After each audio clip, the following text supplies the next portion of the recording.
আজকে আমরা কাতলা মাছের মাথা দিয়ে মুড়িঘণ্টের রেসিপিটা জেনে নেব। 200 গ্রাম মুগের ডাল ভেজে লবণ হলুদে সিদ্ধ করে নিয়েছি। এটা কাতলা মাছের মাথা লবণ হলুদ দিয়ে ছাঁকা তেলে ভেজে নিয়েছি। 30 গ্রাম পরিমাণ আদাকে গ্রেট করে নিয়েছি। 1 চামচ শুকনো লঙ্কার গুঁড়ো নিয়েছি। 1 চামচ হলুদ গুঁড়ো নিয়েছি। 1 চামচ জিরার গুঁড়ো নিয়েছি। 2টো গোটা শুকনো লঙ্কা নিয়েছি। 1 চিমটি জিরা ফোড়ন দেওয়ার জন্য, আর শেষে গরম মশলা 1 চামচ নিয়েছি। ফ্রাই প্যানে কিছুটা সাদা তেল দিয়েছি।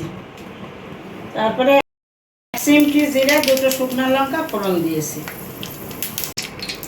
এখন গ্রেট করা আদা কুচিটিকে একটু গরম তেলে ভেজে নেব গন্ধটা কাটানোর জন্য।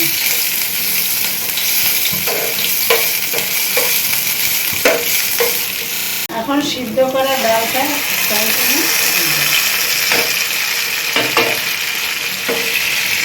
দিয়ে এটাকে একটু কষিয়ে নেব।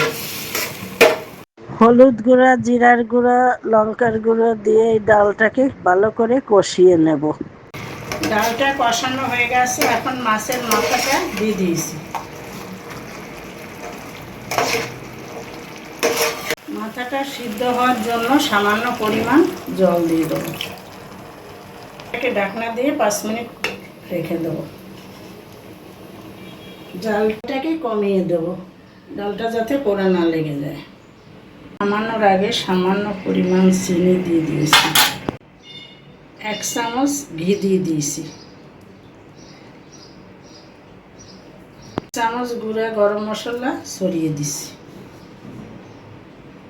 এখন এটাকে ভালো করে মিশিয়ে নিতে হবে।